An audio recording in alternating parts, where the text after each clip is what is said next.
Kellerenader and Adriana. However, most of all participants are Korean, so if you allow me, I would like to speak Korean.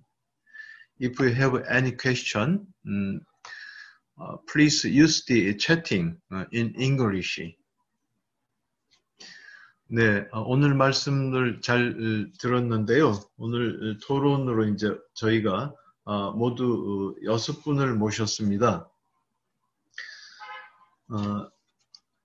이렇게 원래 기재된 순서대로 토론을 하려고 했는데 사정상 제일 앞에 순서를 뒤로 바꾸고 그 디스커션트 토론자를 좀 다시 이렇게 바꾸도록 하겠습니다. 양해해 주시면 고맙겠습니다. 앞에 발제 중에서 아주 그 흥미로운 말씀들을 많이 하셨는데요. 임농 복합 경영에서 산림청 세계 산림총회 준비기획단에서 박정호 전문가님께서 아그로포레스트리의 중요성을 많이 말씀하셨는데 농경지가 임농 복합 경영으로 가는 것은 매우 바람직한데 산림 자체가 이게 임농 복합 경영으로 갈 경우에 여전히 CO2 절감 효과가 있을 것인지 이런 의문이 들었습니다. 네덜란드 롭 부싱크 선임 정책관님 발표를 들으면서 네덜란드 국토의 11%가 산림이라는 걸 오늘 처음 알았습니다. 매우 흥미롭고 유익한 소식이었습니다. 김만조 과장님 아주 세밀한 발제에서 여러 가지 밀원 식물들의 소개가 아주 흥미로웠습니다. 산마늘이 그렇게 아주 훌륭한 밀원이 되는 줄 역시 오늘 알았습니다. 산마늘 꽃을 아마 못 본 덕분이 아닌가 싶습니다. 이런 훌륭한 발제들을 가지고 저희 또 전문가분들이 패널 토론에 나서시겠는데요. 제일 먼저 주한 네덜란드 대사관의 강호진 농무관님을 모시고자 합니다. 저희가 평균 10분 정도 이렇게 발언 기회가 있겠습니다만 1, 2분 정도 이렇게 줄여주셔도 좋고 그걸 다른 분들이 쓰셔도 좋습니다. 그러면 강호진 농무관님 말씀을 부탁드리겠습니다. 예, 안녕하세요. 저는 저 화면 나오죠? 이제, 예, 저는 주한 네덜란드 대사관의 강호진 농무관입니다. 국적은 한국인인데 이제 소속은 네덜란드 농업자연식품품질부에서 일을 하고 있고 이제 현재 주한 네덜란드 대사관의 농무관으로 있습니다. 저희 대사관은 이제 네덜란드 농업자연식품품질부에서는 뭐 일반 농업 관련 사항도 하고 또 보통은 이제 무역 관련 사항, 뭐 기술적인 부분 또 한국 농업 발전을 위한 또 농업 협력 그리고 기술 협력 이런 쪽을 많이 했는데 또 저희 네덜란드 농업자연식품품질부가 농업자연식품품질부입니다. 그래서 농업을 하는 사람도 있고 식품 품질을 하는 사람도 있지만 자연을 하는 사람도 있습니다. 그래서 크게 세 큰 흐름 속에서 3분의 1이 자연에 해당하는 것이고 사실상 저희가 이제 그동안은 주로 농업이나 식품 품질에 포커스를 많이 맞췄는데 한국에서도 차츰 기후변화라든가 또 우리 세계 산림총회라든가 이런 사항들 그리고 또 여러 가지 환경에 대한 문제 그리고 또 우리 이순주 단장님하고 알게 되면서 또 벌꿀이라든가 아니면은 우리 폴리네이터 이런 쪽에 대해서 하면서 차츰 저희도 자연 파트의 역할을 많이 하게 됐고요. 그러면서 이제 얘기를 하다 보면서 어떻게 하면은 우리 산림 총회에 네덜란드가 또 기여하고 도움을 드릴 수 있을까 해서 이제 지금 웨비나를 같이 공동으로 이제 주관하게 됐습니다. 그래서 그 점에 대해서는 영광으로 생각합니다. 그리고 이제 보통은 생각합니다. 앞에서 우리 롭 부싱크 씨가 말씀하셨지만은 그 네덜란드하고 한국은 이제 여러 면에서 상황이 상당히 다릅니다. 뭐 네덜란드에 보면 산이 한 개 있다고 그러나 그렇습니다. 거의 산이 없고요. 그러다 보니까 어떻게 보면은 한국은 이제 6.25 이후에 그 산림이 황폐화되고 산림이 파괴되면서 그거를 다시 복원하느라고 세계에 유례 없이 모델이 될 수 있는 그런 성공을 거뒀지만 네덜란드는 또 다른 측면으로 봤을 때 산이 없는 그 나라, 숲으로밖에 되어 있던 나라가 도시화로부터 엄청난 도시화의 공격을 받았습니다. 그래서 그것을 극복하기 위해서 피나는 노력을 했거든요. 그래서 유럽 저 끝에 있는 나라가 상당히 고생을 해서 도시화로부터 산림을 보호하고 생물 다양성을 보호하기 위해서 고생을 했다면 한국은 전쟁과 그 다음에 목재를 사용하면서 황폐화된 그런 산림을 복원하기 위한 노력을 했기 때문에 서로 양쪽 끝에서 듣고 경험을 공유한다면 좋은 기회가 되지 않을까 싶어서 저희가 이렇게 같이 참여를 하게 됐습니다. 그래서 이제 앞으로도 이 내년이나 뭐 언제든 연기가 됐지만 계속 지속적으로 저희 대사관은 이 부분에 대해서 필요한 것이 있으면 지원을 해드리고 같이 참여하도록 하겠습니다. 그 다음에 이제 두 번째로 또 드리고 싶은 말씀은 네덜란드가 이제 산림 정책이 이제 어떻게 되느냐. 조금 약간 제가 이제 한국인으로서 있다 보면서 느낀 차이는 한국의 주로 농업 정책의 타겟은 주로 국가와 국민입니다. 그러다 보니까 주로 이제 농업 경쟁력을 올리고 농민을 보호하고 농산물을 수출하자 이런 것이 있습니다. 물론 여기 참여하신 분들은 그거하고는 다르게 이제 기후 변화에 대응하고 지속 가능성을 지키자 이러기는 하지만 네덜란드가 한국하고 좀 다른 점은 아까 말씀드린 농업 파트, 자연 파트, 식품 품질 파트 이 셋이 목적 자체가 그냥 지구와 기후와 지속 가능성입니다. 농업을 하는 사람도 그쪽을 생각을 하고 식품 품질을 하는 사람도 그걸 합니다. 근데 우리나라는 이제 주로 수출 농업, 뭐 기술 농업, 스마트 파밍을 하시는 분들은 계시고 또 살림을 하시는 지속 가능성, 우리 또 폴리네이터 보호 이렇게 하시는 분들도 계시고 하면서 모두 노력하지만 네덜란드는 어떻게 보면 농업을 하는 모든 사람들도 타겟 자체가 지구를 보호하고 지속 가능성을 하자. 이런 미묘한 차이가 있기 때문에 그래서 이제 한국의 정책을 하고 산림을 보존하고 생물 다양성을 보존하셨던 많은 분들이 고생을 많이 하시고 고군분투하고 계시지 않나 이제 이런 부분이 있습니다. 앞에서 말씀드린 롭 부싱크 씨는 비록 산림을 담당하지만 네덜란드 정부 전체로부터 동의와 지원을 받고 그쪽 방향으로 좀 많이 가고 있지 않나 이제 이렇게 보고 있습니다.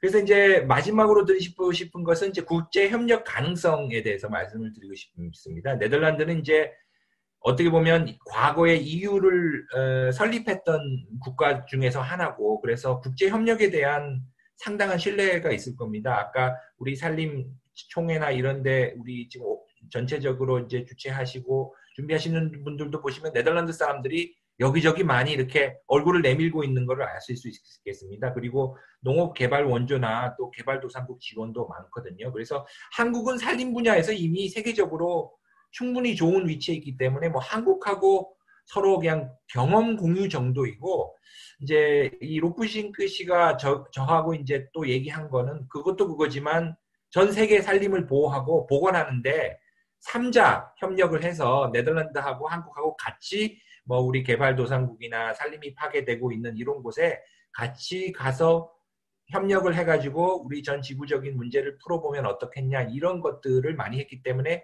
저희도 그 방향으로 지원해드리고 같이 협력하도록 하겠습니다. 이상입니다. 네, 말씀 감사합니다. 3자 협력이라는 키워드를 제시해 주셨습니다. 시간을 많이 아껴주셔서 혹시 나중에 네덜란드가 그런 3자 협력의 가능성이 다른 데서 혹시 사례를 보인 게 있으면 한 곳이라도 소개해 주시면 고맙고요. 최근에 코로나19 백신으로 해서 언론에 자주 오르내리는 아스트라제네카 같은 기업들은 CSR로 동남아시아에 상당한 그 기여를 한 것으로 한 15년 전부터 알려졌습니다. 그런 사례가 아마 네덜란드에도 있지 않을까 생각됩니다. 말씀 고맙습니다. 두 번째로는 민경택 연구위원님, 그 농촌경제연구원에 계십니다. 말씀을 좀 청해 듣겠습니다. 네, 안녕하세요. 저는 농촌경제연구원의 민경택입니다. 제가 오늘 토론할 주제로 이제 받은 것은 산림의 공익적 가치 정책 반영 현황과 임업 공동체 상생 우수 사례 이런 내용을 제목으로 이제 제가 받았는데, 앞에서 이제 강호진 농무관님도 말씀을 하셨는데, 저도 이제 농촌경제연구원에 있으면서, 그렇죠. 이제 우리 농업 정책 하시는 분들과도 같은 기관에 있으면서도 사실 이게 농업과 임업을 이렇게 협력적으로 연구하는 일은 조금 적습니다. 그러니까 이제 그쪽은 그쪽이고 우리는 우리고 이렇게 약간 좀, 그래서 특히 이제 이런 그 에그로포레스트리 같은 임농 복합 경영 이런 주제를 하면서도, 이런 주제를 다루어도 사실 이게 같이 협력적으로 좀 하는 거는 조금 여전히 좀 우리가 부족한 것 같습니다. 그리고 이제 정부도 또 아마 농업은 농림부가 하고 농림축산식품부가 하고 산림정책은 산림청이 하고 이렇게 하고 좀 그 경계를 극복하기는 좀 되게 좀 어려운 측면이 조금 있는 것 같습니다. 다음에 이제 제 말씀을 드리겠습니다. 우리나라에서 이제 우리나라에서 산림이라고 하는 거는 이제 대체로 우리는 이제 산을 많이 생각을 하죠. 그래서 이제 그 경사가 일단 굉장히 높고 많고, 그래서 이제 그 경제적으로 이용하기에 굉장히 좀 불리한 조건에 있습니다. 네덜란드가 사실은 이제 사실 네덜란드의 이미지는 좀 작은 나라라는 이미지 있었는데, 실제로 가서 보면은 평야가 많고, 그 도시 말고는 또 인구가 별로 없이 농촌도 넓고, 또 거기도 국립공원도 있고 숲도 많고, 또 오히려 또 거기는 산보다는 평지가 많아서 오히려 임업을 그렇게 많이 하지는 않지만은 임업을 하는 조건에서는 오히려 더 유리할 수도 있지 않나 하는 생각이 듭니다. 그에 비해서 우리나라는 일단 경사가 너무 급하고, 그래서 이제 이렇게 접근 자체가 되게 어려운 그런 상황입니다. 사실 그래서 이제 우리가 산림이 이제 굉장히 국토에서 많은 면적을 차지하고 있음에도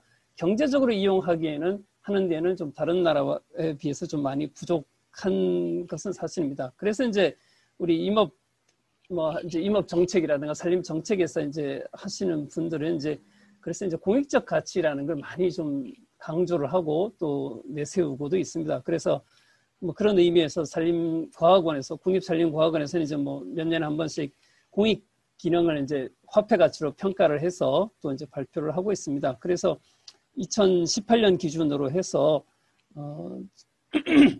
산림과학원은 한 221조 정도로 이제 좀 평가를 했습니다. 주로 이제 수원 함양이라든가 대기 정화라든가 이런 쪽을 많이 강조를 하고 있습니다. 또 이제 생물 다양성 이런 쪽을 많이 이제 강조를 하고 있습니다. 그러나 이렇게 이제 공익적 가치를 많이 이제 강조를 하면서도 이제 그러면 이제 산림을 가지고 있는 분들이나 산주 분들로서는 그럼 이렇게 사회적으로 기여하는 바가 많은데 우리에게는 왜 뭔가 주는 게 없느냐, 사회적으로 우리에게도 뭔가 좀 줘야 되지 않느냐, 이제 그런 요구들이 좀 많이 있었습니다. 그래서 이런 공익적 가치들을 어떻게 산림 정책에 반영을 할 것이냐 하는 것들이 이제 좀 중요한 과제가 되고 있습니다. 특히 이제 요즘 같은 경우는 농업 분야에 있어서는 이제 농업의 공익적 가치를 좀 긍정적으로 평가하자 그런 의미에서 농업 직불제 도입이 이제 그 정책적으로 일단 법이 통과가 됐으니까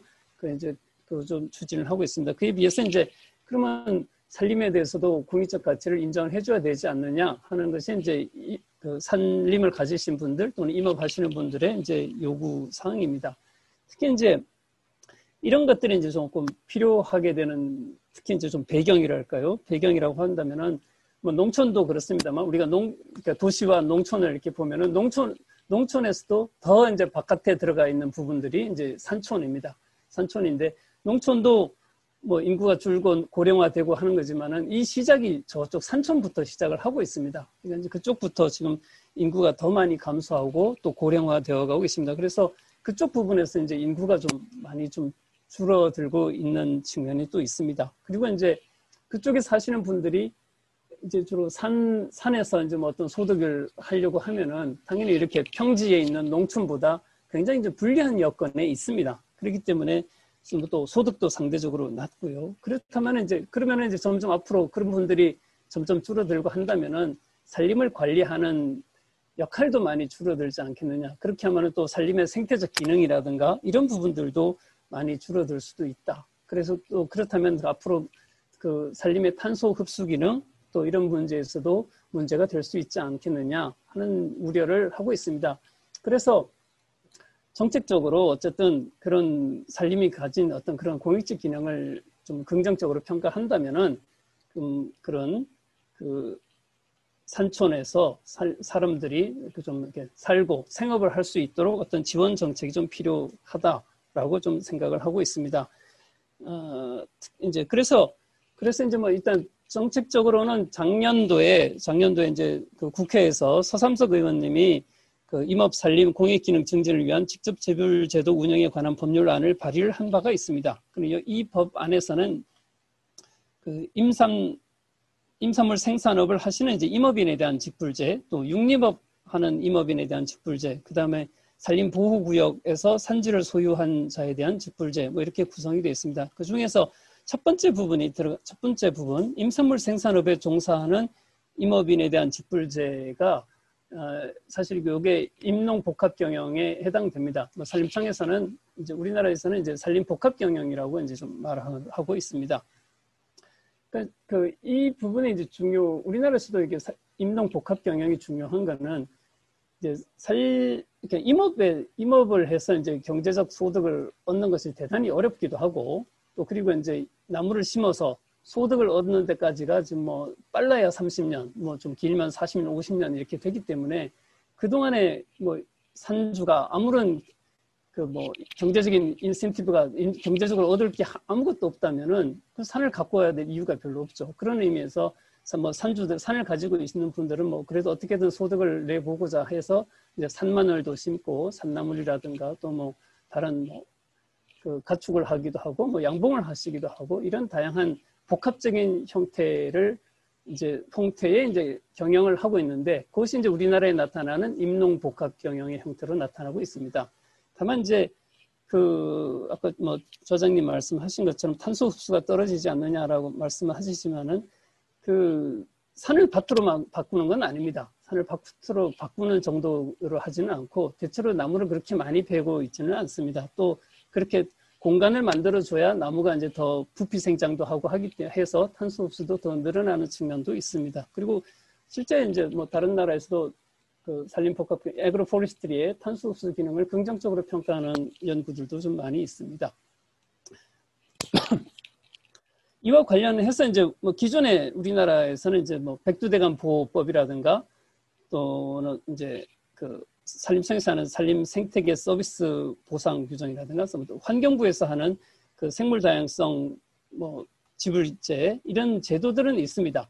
이제 그런 제도들은 이제 특정한 어떤 지역들 굉장히 이제 뭐 공익 가치가 높다거나 환경 서비스 기능이 높은 이제 그런 지역에 대해서 하고 있고 뭐 산림 전반에 대해서 적용하는 제도는 아직은 아닙니다. 그리고 또 산림청에서 하고 있는 제도들이 이제 백두대간 지역 주민 사업은 뭐 실제로 이제 그 금전적으로 보상하는 제도가 되어 있습니다만은 이제 산림자원법에서 있는 산림 생태계 서비스 보상 규정은 이제 아직까지 규정 정도만 있고 실제 이제 이행 방안에 대해서까지는 아직 나아가지 못하고 있습니다.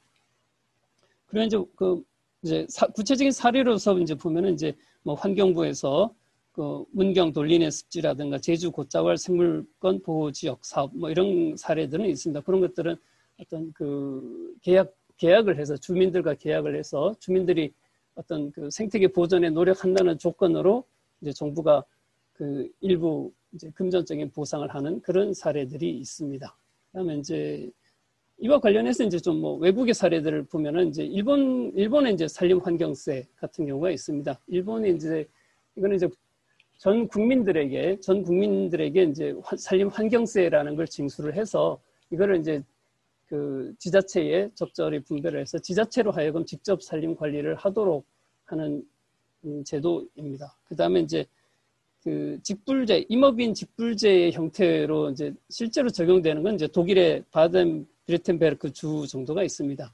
거기는 이제 이 주가 다른 주보다 좀 산이 많고, 그래서 이제 농업 직불제를 받기가 이제 너무 불리한 조건이 있기 때문에 이쪽에서는 그 임업 직불제를 도입을 하고 있습니다. 거기에 대해서 이제 거기서도 이제 임업 직불제를 받는 조건으로 그 산주들이 이제 여러 가지 의무 이행 사항들이 좀 많이 있습니다. 뭐 그런 조건들이 있고, 그래서 이제 앞으로 이제 우리가 그 산림에 대해서 뭐 직불제를 도입을 해야 된다면은 그런 이제 여러 가지 산림 생태계 서비스 보호라든가 또는 탄소 고정이라든가 이런 분야에 좀 더 이제 뭐 의무 이행 조건을 좀 더 만들어서 좀 그 직불제, 그러니까 그에 따른 우리 사회가 산에 요구하는 조건들을 이행하는 조건으로 사회로부터 일정 그 금전적인 지원을 어떤 보상을 받는 그런 형태의 그 임업 직불제 도입이 좀 앞으로 검토가 되어야 된 것으로 생각됩니다. 그런 부분들은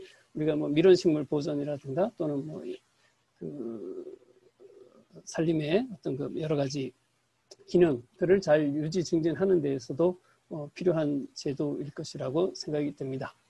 예, 이상 제 토론을 마치겠습니다. 네, 민경택 연구위원님 감사드립니다. 마지막에 제가 독일의 그 임업직불제 시행하는 주 이름을 정확하게 캐치 못했는데 한 번만 더 말씀해 주시겠어요? 바덴-비르텐베르크. 바덴-비르텐베르크. 예, 예. 네네. 바덴-비르텐베르크. 네네. 네, 고맙습니다. 나중에 토론이 이어지겠습니다만, 산림청은 그 산림자원의 공익적 가치를 이야기하면서 그동안의 산림 생태계 서비스를 평가하는 업무에 좀 소홀했다고 생각이 됩니다. 이거는 아그로포레스트에서도 마찬가지인데요. 이런 부분을 정책적으로는 자문을 드렸습니다만 임업과 산림 생태계 서비스가 충돌하는 것이 아닌가 하는 우려가 그동안의 산림계에 특히 정책 당국에 있어서 이 토론 이후에 산림과학원 분들이 몇 분 참여하셨기 때문에 이 문제가 좀 지속적으로 한번 검토될 수 있기를 바라고 토론으로 넘기도록 하겠습니다. 세 번째는 이승호 교수님 모시겠습니다. 국립인천대학교 생물공학부에서 재직하고 계십니다. 이승호 교수님, 네, 나와 계십니다. 네.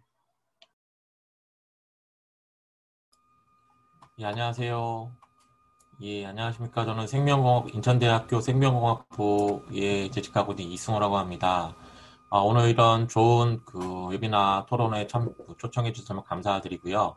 오늘 제가 주제안으로 좀 의뢰받았던 부분은 제가 하고 있는 연구와 그 연관돼서 임농 복합 경영 지속 가능한 어떤 그런 목표에 부합되게 연구적인 측면에서 어떻게 그런 의미를 부여할 수 있을까에 대한 부분을 좀 발표를 해주십사 연락을 받고, 제가 할 수 있는 부분이 어떤 건가 살펴봤는데, 수종비역 기능성 물질 융합 연구 활성화 제안이라는 제목으로 잠깐 연구적인 부분에서 어떻게 임농 복합 경영에 참여해서 도움을 줄 수 있는 부분이 왜 또 필요한지에 대한 부분을 조금 설명을 의견을 내고자 합니다.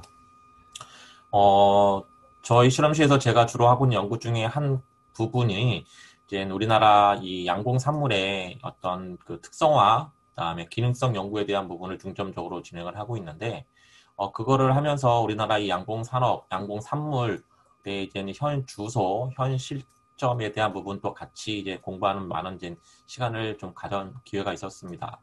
여러분 잘 아시겠지만 이제 우리나라 지금 요 양봉 산물에 대한 어떤 그런 지금 여러 가지 부각된 문제점은 기후 변화 뭐 이런 것들 때문에 생산성이 떨어진다. 그다음에 밀원이 부족하다. 뭐 이런 부분에 굉장히 초점이 맞춰지고 있는 것도 되게 중요한 부분일 수 있습니다. 아까 강원진 농무관님께서 말씀하신 것처럼 우리나라 이제 농업의 어떤 그런 정책적인 부분이 이제 농가 소득 증대에 대한 부분에 초점이 굉장히 맞춰져 있고, 양봉산물의 입장에 있어서 그런 부분이 굉장히 초점이 맞춰져 있어서 이 밀원 개발이나 그다음에 양봉산물 생산에 있어서 생산성에 주로 굉장히 많은 초점이 맞춰져 있는 것이 아닌가라는 생각을 굉장히 많이 그런 느낌을 받았었습니다.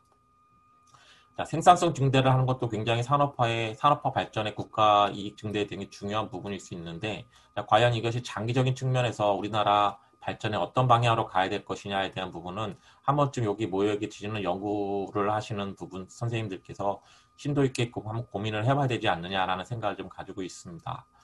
우리나라 양봉산물의 대표적인 것이 하나 벌꿀인데, 이 벌꿀 같은 경우가 실제적으로 우리나라가 밤꿀, 아카시꿀, 아까 김한용 과장님 말씀하신 헛개나무꿀 여러 가지 어떤 그런 꿀들이 우리나라에도 지금 판매가 되어지고, 그다음에 또 산발적으로 농가 자체 생산으로 생산되어지고 있는데, 정말로 그 이름을 붙여서 그 꿀이다라고 얘기할 수 있는 종류는 제가 파악하고 있는 것으로 우리나라는 약 딱 2가지 정도밖에 없지 않느냐라는 생각을 가지고 있습니다. 하나는 아카시꿀, 또 하나는 밤꿀입니다.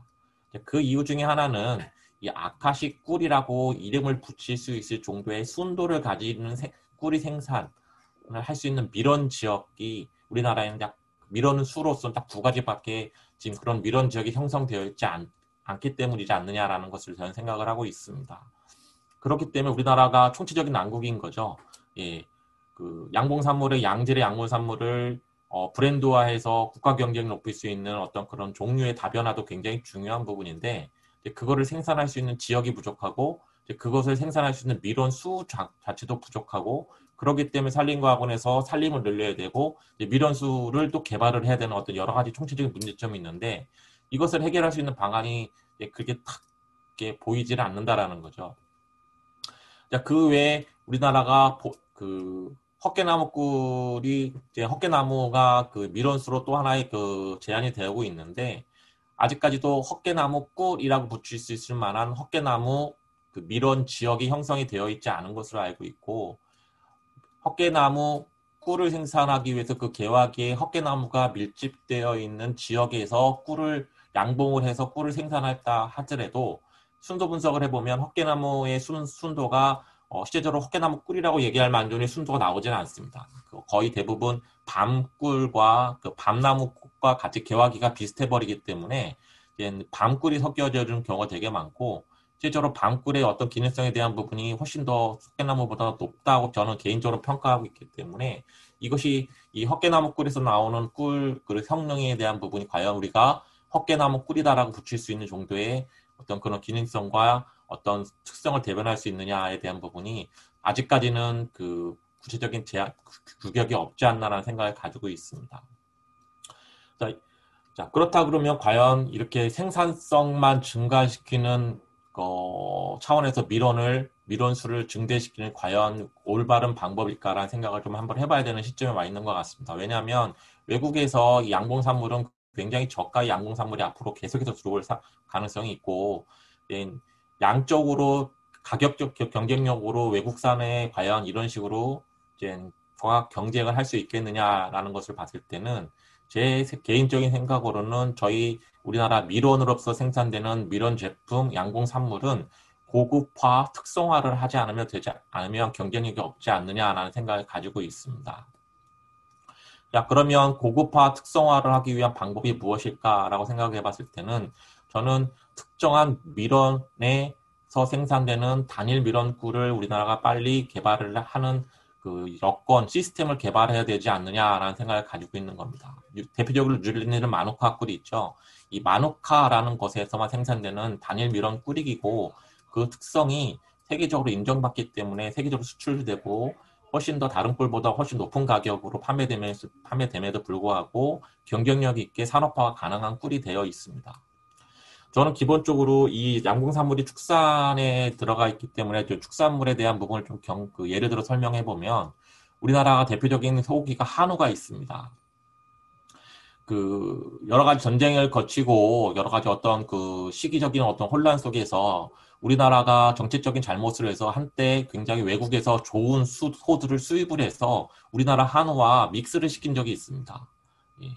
그래서 그 생산성을 증대시키기 위해서 고급 근육을 더 키우기 위해서 외국인 소들을 각 데리고 와서 믹스를 시켜가지고 했던 경우가 있는데 그 뒤로 우리나라 그 축산을 하시는 분들의 생각이 바뀌어서 이거는 우리나라 토종 브랜드 한우의 특성화 브랜드화를 하기 위해서는 외국의 유전자가 아닌 우리나라 고유의 한우 안에 어떤 그런 특성화의 유전 자원을 회복해야 된다라는 어떤 장기 프로젝트를 가지고 한우의 어떤 유전자 복원 사업을 굉장히 오랫동안 진행을 해서 우리나라 한우에 대한 특성, 그 종의 기원을 한우로서의 어떤 그런 유전자의 획일성을 측정하기 위해서 굉장히 오랫동안 연구를 진행했고 그 후로 이제 수입산 소고기와 경쟁력 강화 방안에 대한 어떤 것들이 있을 수 있을까라는 굉장히 노력을 통해서 그 연구를 통해서 한우의 어떤 마블링 증대 같은 고급 육 생산, 고급화를 위해서 사료 같은 것들 바꾸고 사양 시스템을 바꿔서 이 한우가 굉장히 고급육으로 탈바꿈하게 됩니다. 그전에는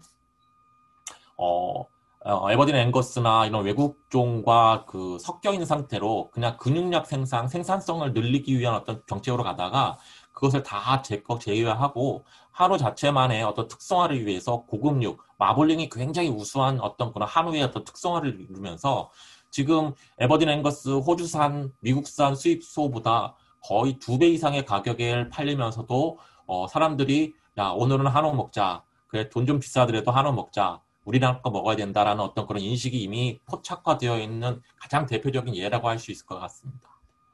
얼마 전에 또 하나 그 세미나 들을 것 중에 하나는 요즘 그 축산 쪽에서 하는 거 있으면 우리나라 토종 재래 돼지를 특성화하겠다라고 해서 이 유전 자원을 초동 돼지 자원을 갖다 복원을 한 예가 있습니다. 그러면서 그걸 특성화해서 수입산 돼지고기보다 훨씬 비싼 가격에 팔더라도 국내 농가에 보급하겠다는 어떤 그런 특징을 가지고 그걸 가지고 있는 것 같습니다. 이런 예가 어쩌면 우리나라 양봉 산업이나 밀원 식물의 종류를 선정하는 데 있어서도 굉장히 중요한 어떤 그런 모델 시스템이 되지 않느냐는 저는 생각을 하고 있습니다. 하지만 이제 여러 가지 우리나라 그 상황을 고려해 보면 산지에 대한 부분들이 대부분이 밀원에 제공할 수 있는 산악지로 되어 있기 때문에 아까도 말씀하신 것처럼 이제 밀원수에 대한 부분을 그 살림을 가꾸기에 굉장히 어려운 부분이 있다라는 부분도 굉장히 좋은 말씀을 해주셨는데 그거에 대안으로 지금 오늘 저는 김만조 과장님께서 말씀하신 굉장히 좋은 예가 있다고 생각을 합니다. 임농복합 경영을 통해서 어쩌면 우리나라가 이 산지로 둘러싸여 있는 부분에서 밀원수에 대한 공급이 굉장히 어려울 수 있고 밀원수 간 양봉 산물의 소스를 밀원 그 교목류의 밀원수에만 한정할 게 아니라 초본류, 그다음에 덩굴성 초본류에서도 어떤 양봉 산물을 우수한 양봉 산물을 생산할 수 있다 그러면 낙후 지역, 그다음에 대단히 밀원수림 지역, 그다음에 그 예 부분의 유휴지에 대한 부분을 충분히 이용해서도 이 우리나라 굉장히 고부가가치를 높일 수 있는 양봉 산물도 충분히 생산할 수 있지 않을까라는 생각을 가지고 있습니다. 제가 보내드린 자료를 혹시 지금 보고 계신지 모르겠지만 실제적으로 그걸 하기 위해서 제가 얼마 전에 한 연구 중에 하나는 헛개나무만을 수목된 지역에 이제 망을 씌워서 헛개나무 고순도의 어떤 단일 밀원 꿀을 생산해서 그 꿀에 대한 어떤 정말로 기능성과 가치 평가를 아카시아 꿀과 비교한 적이 있습니다. 이제 그렇게 해서 이 헛개나무 꿀이 과연 정말로 아카시아 꿀보다 가치가 정확하게 몇 배, 어느 정도의 기능성의 가치가 있느냐를 이 각각의 밀원별로 절대적으로 평가해야 되는 필요성이 있습니다. 만약에 그런 시스템을 통해서 한 밀원당 정확한 고순도의 단일 밀원 꿀이 기존의 어떤 꿀보다 혹은 어떤 특정한 기능성을 보유하고 있다라는 어떤 그런 기능성의 데이터뱅크가 구축이 되어진다 그러면 우리나라 정책이 복합 밀원이라고 한다고 하더라도 그 데이터를 기반으로 복합 밀원 단지를 어떻게 구성할 수 있을까라는 어떤 기준으로 구성하는 게 맞는가에 대한 기준점이 제시될 수 있지 않겠냐 저는 개인적으로 생각을 하고 있습니다. 뿐만 아니라 이 교목류를 꼭 가꾸는 데 있어서의 굉장히 비용이 많이 든다고 했을 때 만약에 초본유의 어떤 부분에서 그런 기능성이 높은 부가가치 양봉산물이 생산이 될 수 있다 그런다면 어쩌면 이런 비용적인 측면을 아끼면서도 이 대단히 관광단지를 조성하고 이 관광 수입을 올리면서 같이 고부가가치 양봉산물을 수확할 수 있는 임농 복합단지가 연구적인 측면에서도 서포팅할 수 있는 부분이 생산될 수 있지 않겠느냐 저는 개인적으로 생각을 하고 있습니다. 그래서 오늘 이 주제가 이 연구적인 부분에 있어서 저한테는 굉장히 중요하고 참 재밌는 부분이었던 것이 뭐냐면 지금 덩굴성 초분류, 관목류, 소목류, 교목류 굉장히 많은 미론수로 사용될 수 있는 각각의 종류가 이미 다 파악이 되고 있지만 각 밀원수별 생산된 양봉산물의 정확한 가치평가는 전혀 이루어지고 있지 않습니다. 물론 우리나라 환경에서 주어지는 어떤 그런 제한성 때문에 할 수 없는 부분도 있지만 어쨌든 이 각각의 밀원수에서 생산되는 양봉산물에 대한 정확한 과학적 가치평가가 선행되지 않으면 우리나라 이 밀원 수림을 조성하는 기준 앞으로 20년, 30년을 이끌어가야 될 어떤 그 밀원 수림을 선정하는 데 있어서 한번 선정하고 나면은 다시 또 바꾸는데 굉장히 많은 노력과 시간과 비용이 들어가기 때문에 그것에 선행하는 필수적인 어떤 연구가 꼭 필요하지 않느냐 저는 생각을 하고 있습니다. 그것에 대안으로서 오늘 아마 김한용 과장님이 제시해 주신 낙구 지역 그다음에 이용한 어떤 초본류를 이용한 어떤 그 대단히 밀원 단지 조성하는 것도 하나의 굉장히 좋은 예가 되지 않을까 저는 생각을 하고 있습니다. 오늘 여기까지만 발언을 하도록 하겠습니다. 감사합니다. 네, 이수호 교수님 말씀 고맙습니다. 그 양봉산물에 대한 가치평가가 일반론적으로는 어세스먼트와 이밸류에이션 두 가지로 행해지게 되는데 아까 제가 앞에서 말씀드렸던 생태계 서비스 평가 이것이 두 단계로 진행될 수 있을 것인지 아마 또 우리나라에서 꽤 아마 진행을 하고 계실 걸 생각되는데 이따가 아마 조금씩 시간이 날 테니까 조금 소개해 주시면 고맙겠습니다. 산림청의 민사무관님께서 접속하셨는데요. 그 김원택 상임이사님 말씀을 청해 듣고 나서 이순두 단장이 발언하시기 전에 민사무관님을 좀 초청하면 싶습니다. 괜찮겠습니까, 민사무관님? 네네.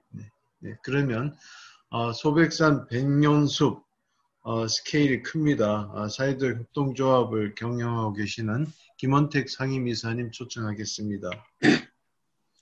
반갑습니다. 안녕하십니까. 소백산 백년숲 사회적 협동조합의 김원택 상임이사입니다. 저는 뭐 앞에서 이제 많은 분들이 말씀하시는데 좀 방향이 약간 다를 수도 있는데 거의 같은 어떤 논조의 이야기들이 좀 많이 나온 것 같습니다. 죄송한데 김 이사님. 예.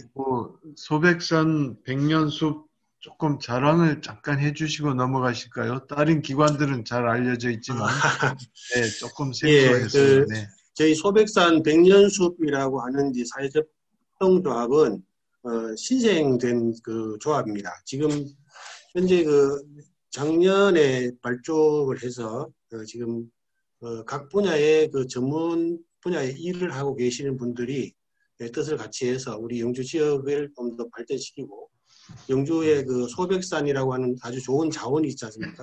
이 숲을 이용한 여러 가지 산업이나 컨설팅 등을 담당할 수 있는 그런 전문가들이 모여서 우리 지역 발전을 위해서 함께 노력해보자 하는 의미에서 결성된 단체입니다. 그럼 한 18분 정도가 처음에 발족을 해서 산림 분야, 디자인 분야, 산림 치유 분야, 이런 각 분야의 활동을 하고 계시는 분들이 지금 아직까지 뚜렷한 실적은 없습니다만은 준비하고 있는 게 여러 가지가 있습니다. 그래서 지금 오늘 말씀드리는 분야도 그 중에 한 분야라고 저는 생각을 합니다. 간단하게 저희 백년숲에 대한 이야기는 줄이고요. 제가 준비한 내용을 말씀드리도록 하겠습니다. 저는 영주댐이라고 하는 게 있습니다. 그리고 영주라고 하는 것이 잘 알려지지 않아서 소백산은 잘 알고 있는데 영주를 잘 모르시는 분들이 많아요. 그래서 영주를 간단하게만 소개하고 말씀을 드리겠습니다. 저희 영주는 유교, 불교, 뭐 이런 그 기독교까지 모든 그 종교들이 옛날부터 많이 이어져 내려온 그런 것이거든요. 그래서 영주에는 잘 아시는 그 푸석사하고 그 다음에 소수소원 그리고 소백산 자락길, 무선마 이런 것들이 있는데 푸석사 같은 경우에는 그 세계문화유산에 등재가 되었습니다. 그리고 소수소원도 역시 마찬가지로 세계문화유산으로 등록되어 있고요. 소백산 자락길과 무선마을은 자락길 같은 경우에는 길 중에서 우리나라에 두 군데가 이제 그 한국 관광의 별로 되어 있는데 잘 아시는 제주 올레하고 저희 소백산 자락길입니다. 그리고 이제 무선마을 이것도 한국 관광의 별로 이렇게 되어 있습니다. 그리고 국립산림치유원이 있고요. 그리고 뭐 그 외 여러 가지 축제도 지금 진행이 되고 있는 그런 곳입니다. 영주댐에 대한 말씀을 제가 좀 드리려고 지금 사실은 주제를 잡았는데요. 영주댐은 그 2009년부터 해가지고 2016년에 준공이 되었습니다. 그래서 뭐 여러 가지 그 다목적 댐으로 이렇게 건설이 되어 있는데 그 영주댐의 그 최상류 부분이 상당히 그 유유지가 많이 있습니다. 원래 그 영주댐의 상류 부분은 처음에 댐이 만들어질 때는 그것이 그 댐 부지가 아니었던 곳입니다. 그래서 거의 평지이고 농지로 되어 있습니다. 그런데 거기가 지금 다시 추후에 그곳에 사는 이제 그 농민들이 우리가 이제 뭐 물이 차면 어떡하나 이런 우려 때문에 뭐 상당히 좀 여러 가지 그 논쟁을 하다가 그리고 이제 댐 부지로 들어간 그런 곳입니다. 그 그림을 잠깐 보여드리겠습니다.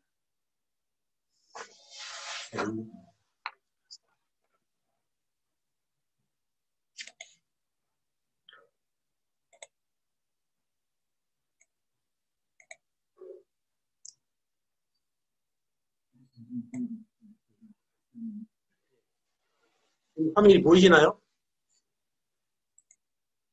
여기가 이제 영주댐의 최상류 지역입니다. 아직 화면이 안 보이는데요. 화면이 안 보입니까? 네.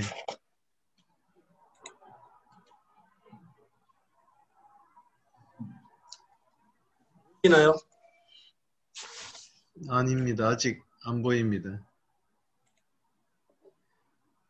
화면 공유가 지금 여러 참가자 공유로 아마 돼 있어서 하실 텐데요. 그래서 네, 이제 공유가 시작되고 있습니다. 네, 잘 보입니다. 네. 있습니까? 예. 저희 영주댐 상류 지역에 지금 해당이 되는 부분인데요. 여기에 보면은 지금 이 지역들이 거의 논이었던 곳입니다. 그리고 이제 강이 이렇게 흐르고 있고요. 그래서 이 논이었던 곳인데 여기에 그 비수계 지역, 물이 전혀 들어오지 않는 곳이 한 4헥타르 정도 있고요. 그리고 번개뜰이라고 해서 여기 한 80헥타르 정도 됩니다. 그리고 밑에 뭐 내림뜰, 해멜, 부월리 해서 한 130여 헥타 정도 되는 부분이 거의 그 홍수 만수위선 이상에 해당이 되는 부분이 이쪽 지역이어서 물이 거의 차질 않습니다. 그래서 이 지역이 지금 그 상황은 그 자연스럽게 지금 한 5년, 6년 정도 천이가 진행이 되다 보니까 그 논바닥의 거의 대부분이 버드나무만 쫙 들어차 있는 그런 상황입니다.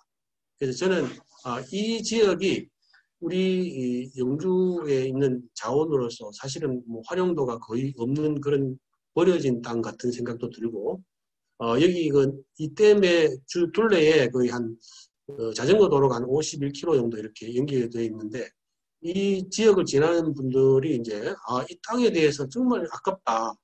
아무리 댐 상류 지역이고 물이 찰 가능성이 있다고 해도 지금 당장 이렇게 비워놓는 거는 좀 낭비적인 요소가 있지 않느냐. 그래서 앞에서 우리 김마조 과장님께서도 말씀을 하셨고 이승호 교수님께서 말씀하셨는데 이 지역을 우리 밀원 자원, 우리 영주 지역에 사실은 꿀을 전업으로 하는 분들과 이런 분들도 상당히 많이 계십니다. 제가 이제 그분들하고도 이렇게 대화를 나눠보면은 지금 한 270여 농가가 영주 지역에 꿀 농사를 전업 또는 부업농으로 이렇게 하고 계시는데 밀원 자원이 줄어서 그 가구 수는 많이 늘어도 꿀이 나오는 양은 뭐 거의 매년 비슷합니다라고 얘기를 합니다. 그래서 여기 지역을 저희가 개발을 해서 법이 허락하는 한 여기에다가 밀원 자원 또는 경관식물 이런 것들을 앞에 뭐 김만주 과장님이 여러 가지 말씀을 많이 식물 자원들을 얘기를 하셨고 이성호 교수님께서도 여기에 이제 그 초본유를 이용한 기능성 꿀에 대한 말씀을 하셨는데 그런 것들을 여기에다가 식재를 해서 밀원 자원을 많이 확보할 수 있는 그런 충분한 면적이 되지 않겠는가.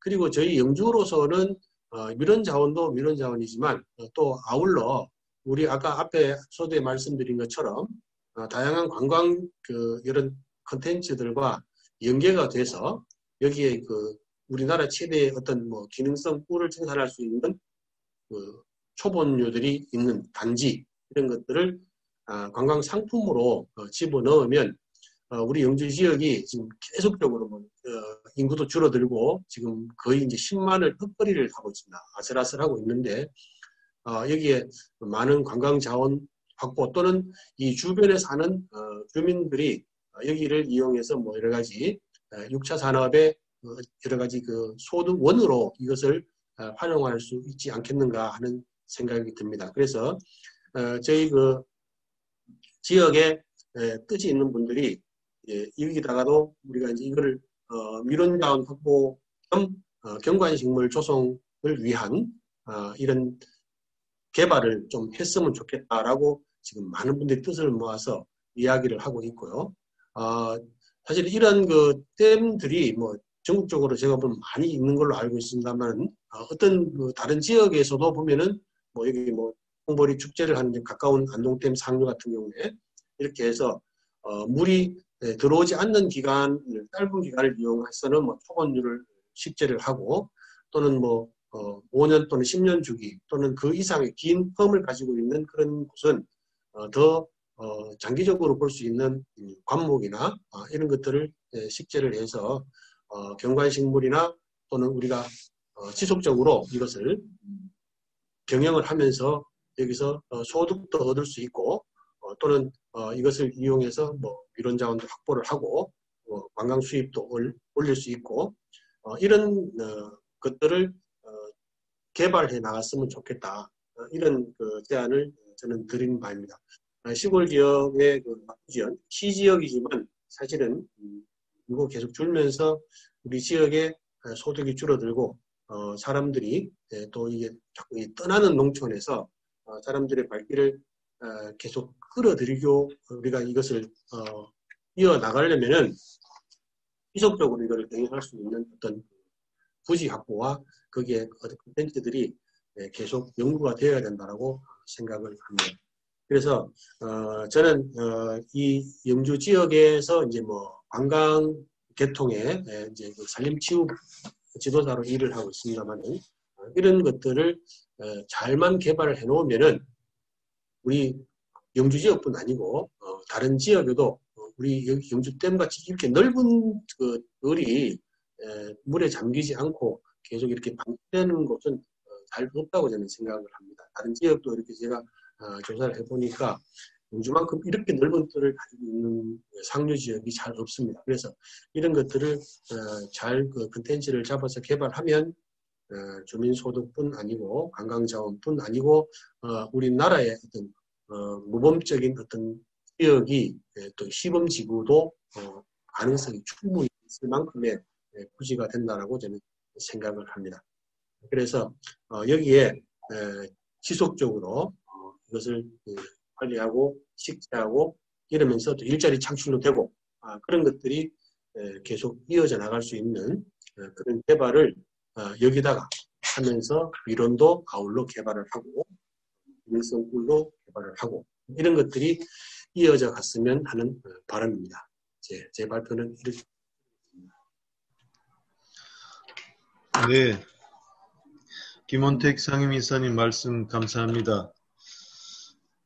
영주댐이 한 2가지 이유로 아직도 만수위 개념이 형성이 되지 않아서 이 문제는 관계 기관을 통해서 한번 K-워터 수자원 공사와 한번 좀 협의할 필요가 있지 않나 생각됩니다. 저희 국민신탁도 영주에 출장을 몇 차례 간 적이 있어서 한번 기회가 닿을 수 있을지 한번 노력해 볼 수 있겠고요. 좋은 제안에 감사드립니다. 그러면 산림청 산림산업정책과의 민병산 사무관님께서 하경수 과장을 대신해서 오늘 좀 토론을 해 주시겠습니다. 네, 민 사무관님 부탁드립니다. 네, 안녕하십니까. 저 산림청 산림정책과에서 그 산림 분야 기후변화 업무 총괄 업무를 담당하고 있는 민병산입니다. 먼저 오늘 저희 과장님께서 좀 그 긴급한 회의가 있어서 제가 대신 토론 이렇게 참여하게 된 데에 대해서 좀 양해의 말씀을 이렇게 부탁드리고요. 일단 그 지난주에 저희가 그 2050 탄소 중립 산림 부분 추진 전략안을 이렇게 마련을 하고 이제 언론에도 발표를 했는데 그 부분에 대해서 이제 아주 간략하게 이제 말씀을 드리고 오늘 주제인 임농 복합 경영에 대한 그 우리 산림 탄소와 연계할 수 있는 그런 게 저의 생각에 대해서 간단히 코멘트하는 걸로 이렇게 말씀을 드리겠습니다. 모두 아시는 것처럼 지난해 이제 그 대통령께서 2050 탄소 중립을 선언하시고 관계부처 합동으로 12월 7일에 탄소 중립 추진 전략안이 만들어졌습니다. 저희도 거기에 발맞춰서 올해 3, 4분기까지 산림 부분 추진 전략을 만드는 것으로 되어 있는데 일단은 주요한 방향을 저희가 정리를 했고 또 어떻게 추진해 나갈지 국민들과 또 함께 소통하기 위해서 추진 전략안을 이게 만들어서 이렇게 지난주에 이제 산림청장님께서 언론 브리핑을 하셨는데요. 주요한 내용은 우리 산림이 이제 탄소 흡수원으로서 중요한 역할을 하고 있는데 2018년에 이제 4,560만 톤을 흡수를 하고 있습니다. 전체 우리나라 국가 탄소 배출량이 7억 3천만 정도 되는데 한 6.8% 정도를 상쇄하는 양인데요. 지금 7, 80년대에 주로 이제 조림을 했기 때문에 이 산림이 이렇게 노령화되는 추세에 있어서 2050년이 되면은 그 흡수량이 한 1,400만 톤까지 떨어지는 것으로 이제 저희 국립산림과학원에서 이제 전망을 하고 있어요. 그래서 이제 그 전망치를 이제 끌어올리는 것이 산림 부분에 있어서는 이제 중요한 게 목표이기 때문에 일단 목표는 저희가 이제 한 30년간 약 30억 그루 나무 심기를 비롯한 여러 가지 정책을 추진해서 이게 산림 분야에서 한 3,400만 톤 정도 이제 흡수는 뭐 2,600만 또 목재를 이용해서 저장하는 양 그리고 산림 바이오매스를 이용해서 화석 에너지를 대체하는 양까지 다 합쳐서 한 3,400만 톤 정도 이제 기여를 하는 것을 목표로 전략을 마련했는데 주요한 내용은 지금 이제 목재 그 이용을 확대를 하는 것이 필요한데 그 이유는 우리 숲을 이제 좀 보다 이렇게 젊게 개편하기 위해서 연급 구조를 개선하기 위해서 베고 쓰고 심고 가꾸는 이 산림자원의 선순환으로 이렇게 우리 숲을 이렇게 젊게 개편하고 그를 통해서 산림탄소 흡수량을 이렇게 더 증진한다라는 게 이제 목표입니다. 그래서 이제 그 벌기령 이렇게 조정하는 그런 부분을 앞으로 이제 좀 심도 있게 검토를 할 계획이고요. 목재 생산을 확대하게 되면 그만큼 이제 조림을 할 수 있는 면적이 늘어나고 조림을 확대하고 뭐 이제 그런 게 정책이 있고요. 그다음에 신규 탄소 흡수원을 이렇게 확충하는 부분도 있는데 도시숲이라든지 뭐 유유토지 조림이라든지 이런 부분을 통해서 신규 탄소 흡수원을 확충을 하고 북한이나 이제 해외 산림 협력을 통해서도 탄소 흡수원을 확보하기 위한 그런 전략도 지금 이제 고민 중에 있습니다. 그리고 아까 말씀드린 것처럼 이렇게 목재랑 산림 바이오매스 이용을 확대해서 탄소 중립에 기여하겠다라는 그런 이렇게 내용도 담았고요. 마지막으로 저희가 뭐 이제 산림 재해, 산불, 병해충, 산사태가 온실가스 배출원이 되고 있는데 그 산림 재해를 최소화하고 또 산림 복원을 하고 산림 보호 지역 관리를 강화하겠다 이런 내용들도 이제 담고 있습니다. 아마도 오늘 그 임농 복합 경영이랑 좀 직접적으로 이렇게 맞닿아 있는 산림 분야 탄소 중립 추진 전략은 이제 유유토지 조림이 될 것 같습니다.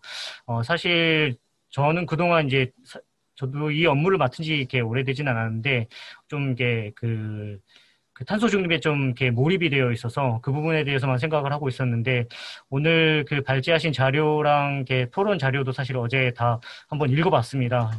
그 읽어보고 하면서 이게 물론 이게 온실가스 흡수를 최대화하는 것도 중요하지만 이 임농 복합 경영이나 그 또 임업인 소득 이런 부분과 연계해서 이것들을 추진하는 게 중요하겠다라는 생각이 들었고요.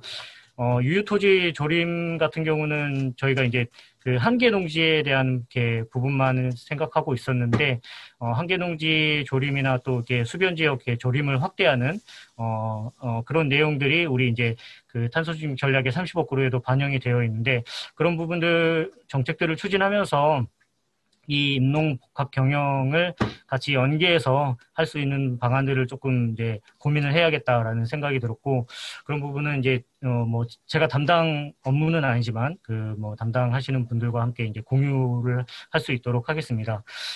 산림청에서 이렇게 정책적으로 고민할 수 있는 부분들은 그 정도가 될 것 같고요.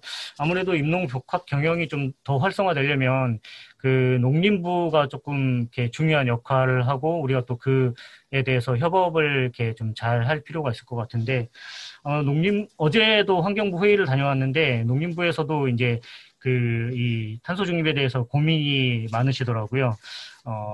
이렇게 모든 분야가 사실 탄소 중립을 추진해야 되는 상황이고 농경지 같은 경우에는 저희 이제 이 온실가스 인벤토리 보고서에 보면은 한 2018년 기준으로 한 400만 톤 정도를 배출하는 걸로 되어 있어요. 근데 지금 이렇게 자료를 보니까 이제 농경지에도 사실 인목 바이오매스가 있을 텐데 거기에 대한 활동 자료가 이렇게 미비해서 그 부분은 이제 산정이 되지 못한 것으로 이렇게 지금 보고서에 나와 있습니다. 그러니까 400만 톤에서 이렇게 배출한다고 되어 있는데 흡수량이 분명히 있겠지만 어떤 이렇게 부분이 좀 이제 어떤 자료나 데이터가 이제 구축되어 있지 못한 것 같아요. 그래서 아마 이제 농림 분야에서 이 임농 복합 경영을 조금 더 이렇게 활성화하면 이 부분이 농림 분야의 탄소 중립에도 이제 기여할 수 있는 부분이 있겠다라는 그런 생각이 들었고요. 그런 점에서 저도 이제 농림부와 만나서 뭐 이제 뭐 협의를 하거나 뭐 회의를 하거나 뭐 이제 컨택이 될 그런 기회가 있으면 이 부분에 대해서 좀 이렇게 알려드리고 소개하는 그런 역할을 할 수 있도록 하겠습니다. 네, 이상입니다. 네, 말씀 고맙습니다. 농림부와 산림청의 경향을 같이 말씀해 주셨는데요. FAO가 들으면 좀 섭섭할 이야기겠군요. 농경지가 온실가스 배출만 계산이 돼 있고 흡수하는 것은 산정이 안 돼서 농생태계 서비스에 대한 개념 고찰이 농림부에 좀 부족한 것 같습니다. 아까 이승우 교수님께서 이 양봉 산물에 대한 가치 평가를 말씀하셨는데 이 탄소 중립이라는 거시적 목표를 위해서 아마 농림부가 이 농경지와 농촌의 그 생태계 서비스 평가를 좀 더 과학적으로 한다면 배출만 한다는 이런 데이터만 가지고 나오진 않을 거라고 생각이 됩니다. 이후에 이순주 단장께서 좀 더 관심을 가지고 좀 더 속개를 하면 좋겠습니다. 그러면 지금 흥미있게 얘기를 듣다 보니까 시간이 지금 상당히 지나서 이순주 단장을 마지막 디스커션트로 초빙해서 얘기를 좀 듣고 그 다음에 지금 여기 접속해 계시는 분들에게 한번 1분 스피치 정도를 이렇게 청해서 좀 활성화시키도록 하겠습니다. 이순주 단장님 부탁합니다.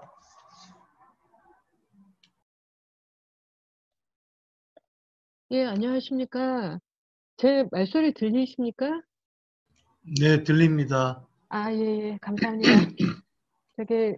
이렇게 이른 아침서부터 모여주셔서 정말 감사드립니다. 그리고 지금 산림청 민사무관님 아주 유의미한 말씀해 주셔서 오늘하고 내일 또 제 숙제가 늘었습니다. 탄소 흡수원 관련해서 농경지에서 이게 어느 정도 이제 배출이 되고 흡수가 되는지 정확한 자료가 필요하다는 말씀 저 깊이 공감하고 있고요. 그래서 이 혼농임업이라는 제도도 미비하고 다부처가 협력해야 되는 이 큰 주제 안에서 저희가 지금 양봉이나 밀원수라는 개념이 나왔었던 것은 구체적으로 임가소득 증대와 복합 경영 그리고 환경 SOC로서 별도의 투자 없이 저희가 지역민들을 정주시키기 위한 수단으로서 들어간 것 같습니다. 이게 지금 혼농임업에서는 저희가 그 생계와 그 인가 농가 생계와 생물 다양성을 동시에 이제 충족시킬 수 있는 나름대로 자부심을 가지고 있는 파트여서 이제 자부심을 가지고 조금 말씀드리겠습니다. 일단 이렇게 큰 주제 안에 다양한 토론, 다양한 단체들이 같이 각기의 이야기를 하게 된 부분에 대해서 좀 사과를 드려야 될 것 같습니다. 보통의 토론이나 아니면은 주제 발표를 하면 하나의 주제나 하나의 안건을 가지고 이렇게 여러 개를 하게 되시는데 저희는 샐러드볼처럼 이렇게 토론을 많이 만들게 됩니다. 왜냐하면 그 현실은 다면적이기 때문에 다양한 단체와 다양한 현실을 한 번에 이렇게 리뷰를 하는 것도 유의미하다 해서 조금 다소 복잡하지만 오늘 이런 자리가 되었습니다. 그리고 어제 자료를 다 보내드렸는데요. 이 자료는 저희가 편집을 해서 책자료에서 보내드릴 예정이고 또 PDF로 편집을 해서 국회 도서관에 전부 다 공개를 할 예정입니다. 그리고 오늘 이 추진된 사항들은 유튜브로 자연환경 유튜브에 환영사, 발제1, 발제2 그렇게 이제 작게 나누어서 오늘 중으로 올라갈 예정입니다. 뭐 제가 감히 이런 쟁쟁한 전문가 분들 또 일익을 담당하시는 분 앞에서 무슨 말씀을 더 드리겠습니까? 다만 저희의 이제 미진한 발걸음들 지켜봐 주시고 그리고 한 분 한 분 잠시 후에 종료 후에 전화 드려서 소감과 제가 더 해야 될 숙제 그리고 미진한 지점을 다시 여쭙겠습니다. 감사합니다. 네, 말씀을 좀 짧게 정리해 주셨네요. 에필로그를 좋습니다. 에필로그는 다시 한번 말씀하시기로 하고요. 그동안에 쭉 그 발제와 토론을 들었습니다만 토론하시지 않고 접속해 계시는 분들께서 혹시 이렇게 좀 한두 마디 코멘트 좀 하시겠습니까? 권혜연 산림과학원 연구사님 접속해 계시는데 혹시 한 말씀 하실 수 있겠어요? 네, 안녕하십니까. 저는 국립산림과학원에서 이번에 인사이동회의에서 1월부터 새로 밀원수 개발 연구에 참여를 하게 되었습니다. 그래서 이제 여러분들 발표도 잘 보았고요. 오늘 많은 것을 배웠습니다. 그러니까 앞으로 이렇게 좋은 산림 생태 서비스를 고려하면서도 또 이렇게 국유림이나 사유림의 어떤 좋은 용도를 개발하고 또 산림 소득 자원까지 함께 좀 저희가 만들어갈 수 있는 좋은 밀원수를 개발하고 보급하는데 열심히 노력하겠습니다. 감사합니다. 네, 네, 고맙습니다. 여기 지금 네덜란드 대사관이지 싶은데요. 갤라르 네이더 오피서, 그 다음에 아드리아나 정께서 접속해 계십니다. 혹시 하실 말씀이 있으시면 you can speak in English or Korean, please.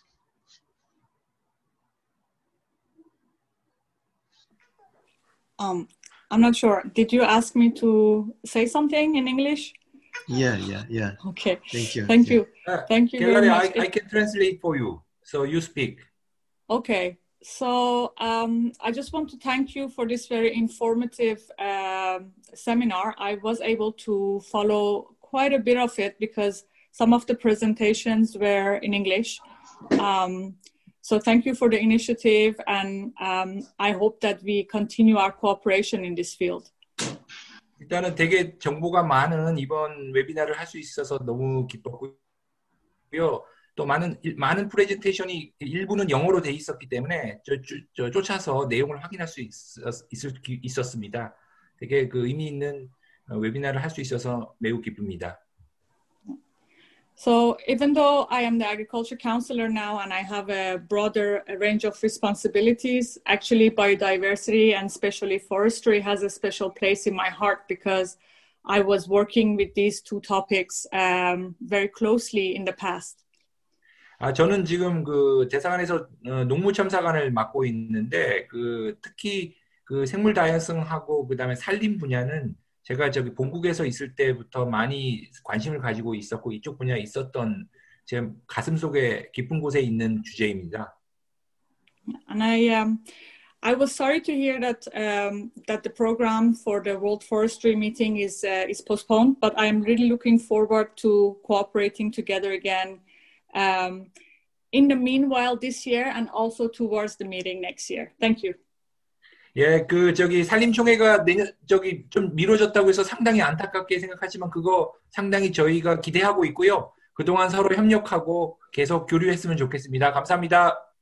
감사합니다. Yeah, thank you so much, Leader Officer. Yeah. Thank you. Adriana John. 네, 저는 특별히 드릴 말씀은 없고요. 오늘 감사합니다.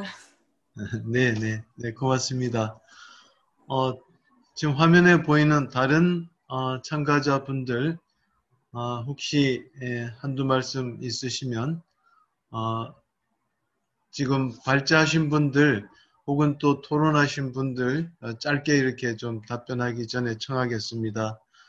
안 계시면은 발제하신 분들께서 이렇게 좀 토론자분들의 말씀에 응해서 조금 혹시 답변하실 게 있으면 이어주시면 고맙겠습니다. 네. 박정호 전문가님 그리고 지금 롭부싱크 선임 정책관님은 아마 접속이 지금 강호진 농무관님께서 대신하실지 모르겠고요. 혹시 말씀을 조금 답변하실 만한 게 김만조 과장님은 없으십니까? 토론 중에? 네네. 없으시고, 네. 제가 하나 답변 드려도 괜찮겠습니까? 네, 안녕하십니까. 저 세계산림총회 준비기획단 박정호라고 합니다. 네, 오늘 이런 기회 주셔서 정말 감사드리고요. 네덜란드 대사관에 계시는 강호진 의원님께서도 말씀해 주셨다시피, 비록 총회가 연기는 됐지만, 지금 저희나 그리고 FAU 측에서 많이 고민하고 있는 게, 어떻게 이 모멘텀을 총회 개최시까지 끌고 가고 유지해 가느냐에 대해서 고민은 상당히 많이 하고 있는 것도 사실입니다. 그리고 그러한 것 중에 하나로서 사실 지난 1월 말경에 이제 EU 대사 내정자분과 저희 산림청장님께서 이제 회의를 한번 하셨었고, 그 안에서 이제 특히 EU 국가들의 좀 참여를 좀 적극적으로 유도하고 하는 의미에서 EU 대사님들이 모임하는 것들이 있는데 이제 그 안에서도 이제 좀 청장님이 참석하셔서 좀 EU 안에 포함되어 있는 국가들이 참여를 좀 적극적으로 할 수 있도록 요청도 하고 이제 그런 계획을 지금 현재 가지고 있습니다. 그렇기 때문에 앞으로 네덜란드뿐만 아니라 다른 EU 국가들의 참여를 좀 많이 요청드리고 싶고요. 앞으로도 많은 관심 또 참여 부탁드리겠습니다. 이상입니다. 세계 산림총회가 잘 되기를 부탁드리겠습니다. 혹시 또 다른 네네 김만주 과장님 네 말씀하십시오. 네, 아주 좋은 발제에 기회 주셔가지고 상당히 다양한 그리고 또한 제가 생각하지 못했던 여러 가지 의견을 듣게 된 그런 기회 주신 게 대해서 굉장히 감사히 생각하고요. 물론 제가 속하고 있는 이제 부서가 이 산림 소득자원 연구과입니다. 그러니까 산지나 산초원을 공원 토대 위에서 어떻게 소득을 이제 좀 올릴 수 있고, 이를 토대로 해서 환경도 이제 환경 SOC에도 기여할 수 있고, 또한 지역 발전에도 같이 기여할 수 있는 아마 그런 그 중요한 이번 세미나가 아닌가 싶고요. 그리고 아까 여러 의견 중에서도 또 저희가 앞으로 이제 미련을 가지고 제가 오늘 발제했지만은 이런 소득과 환경 보존이라는 이런 중요한 그 키워드, 중요한 화두를 가지고 앞으로 우리 과에 대한 앞으로 중장기적인 그런 연구 계획이나 앞으로 그런 전략 차원에서 상당히 도움이 되는 좋은 기회였던 것 같습니다. 네, 감사합니다. 네, 강호진 농무관님 아까 말씀, 네. 예, 저희가 뭐 지금 그 공동 웨비나를 주최한 것도 금년에 그 산림총회가 개최되기 때문에 네덜란드에서 지원하라는 지령을 받고 하는 거기 때문에 지속적인 지원을 해드릴 거는 걱정 안 하셔도 되고요. 그다음에 전체적인 발표 내용들을 보면 한국이든 네덜란드든 농업과 임업의 조화, 그리고 양측의 어떨 때는 경쟁, 어떨 땐 조화, 이 부분에 대해서는 항상 고민되고 있는 부분이고, 전반적인 한국의 고민사항, 네덜란드 사항은 비슷한 것 같고요. 다만 이제 네덜란드에서 조금 특별했던 부분은 자기네들뿐만 아니라 외국에서도 들어오는 것조차도 탄소 발자국을 줄이려고 한다는 그런 부분도 있으니 그 부분은 조금 특이하게 봐주시면 좋겠습니다. 이상입니다. 네, 고맙습니다. 그러면 좀 아쉽지만 일단 이 정도로 웨비나를 정리하도록 하겠습니다. 앞으로 가능하다면 지금 오늘 발제 중에서 SDGs, 지속가능 발전 목표가 우리 지금 임농 복합 경영에서 또 산림에서 많이 인용됐습니다만 그 FAO가 이야기한 농생태학의 개념이 이 SDG를 농하고 임에 많이 구체적으로 적용하고 있습니다. 그게 좀 더 이 미론과 관련해서 양봉과 관련해서 좀 더 하부 단위로 내려갈 수 있기를 바라고요.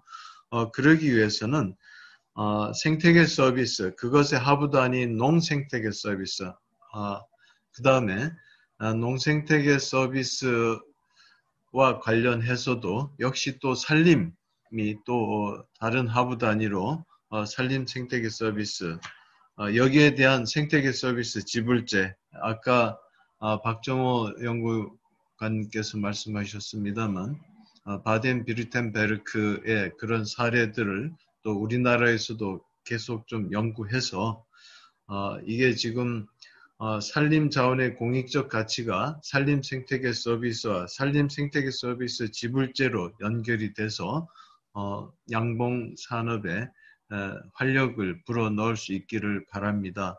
오늘 말씀들은 이런 것들이 많은 우리에게 기회가 됨을 제시해 주셨고, 또 정책 당국에서도 민사무관님께서 지금 탄소 중립에 몰두해 있었는데 좀 이런 문제를 좀 한번 정책과 연결시켜 주겠다고 해서 좋은 성과가 있지 않았나 생각됩니다. 이순주 단장님 준비하시고 또 진행하시느라고 애쓰셨는데 페어웰 스피치를 한 말씀 해주시고 이재일 사회자가 좀 답도록 하겠습니다. 네. 아유, 감사합니다. 이렇게 온라인으로 하니까 엄청나게 어색해요. 맨날 얼굴 보고 이렇게 얘기하는 거에 익숙하다 보니까 제 성격을 지금 거의 다 아시는 분들하고 해서 또 어리광 한 번 더 부리겠습니다. 세계 산림총회 때 오늘의 미진한 지점을 다 담아서 심도 깊은 포럼을 한 번 더 해보고 싶습니다. 박정호 의제정책관님, 저희한테 기회 꼭 주시기를 부탁드립니다. 그리고 산림청에도 저희가 좀 때를 써보겠습니다. 왜냐하면 오늘 나온 것들이 지역 단위 영주시처럼 구체적인 현장에서도 요구사항이 있고 분명히 실현할 수 있는 자원들도 있는데 이게 제도가 미비하고 여론이 형성되지 않고 또 국제 협력이 미진하기 때문에 현장에서 풀어지지 않는다는 거는 너무 아깝습니다. 오늘의 주제를 조금 저희가 씨앗 삼아서 더 키워나가고 또 오늘 모인 모든 분들이 성과를 풍성하게 내실 수 있도록 진짜 그 인간 꿀벌처럼 이렇게 화분 매개를 열심히 하도록 하겠습니다. 메시지는 이걸로 감사합니다. 그러면 제일 씨한테 넘기겠습니다. 잠깐 한마디만 제가 짧게 하면 안 되겠습니까? 네네, 말씀하세요. 네, 지금 아주 좋은 말씀들이 많이 이루어지고 있는데요. 저희 그 영주 지역에서 지금 이러한 세미나를 한번 우리가 했으면 하는 생각이 들었어요. 갑자기 이제 생각한 건 아니고, 영주 지역이 시범지구처럼 그 유휴지를 활용해서 농가 소득과 임농 복합 경영 그리고 미론 확보 여러 가지 컨텐츠를 아우를 수 있는 그런 시범지구 같이 개발할 수 있도록 우리 전문가분들이 영주 지역의 영주댐 상류 지역을 그 주제로 해서 이런 걸 한번 열어봤으면 하는 제 바람입니다. 이상입니다. 네, 이순주 단장이 이거를 키핀 터치하도록 유지하도록 하겠습니다. 네. 예, 감사합니다. 네네네. 이재일 사회자. 네. 네. 이상으로 임농 복합 경영 지속 가능 개발 목표 달성 방안 온라인 토론회를 마치겠습니다. 오늘 온라인 토론회는 환영사, 발제, 자유토론 이렇게 세 파트로 나누어 자연환경 국민신탁 유튜브에 업로드될 예정이며 그중 환영사와 발제는 오늘 중으로 업로드될 예정입니다. 네, 평일 이른 아침 진행된 토론회임에도 참여해주신 모든 분들께 감사의 인사를 드리며 토론회를 마치겠습니다. 감사합니다. 감사합니다.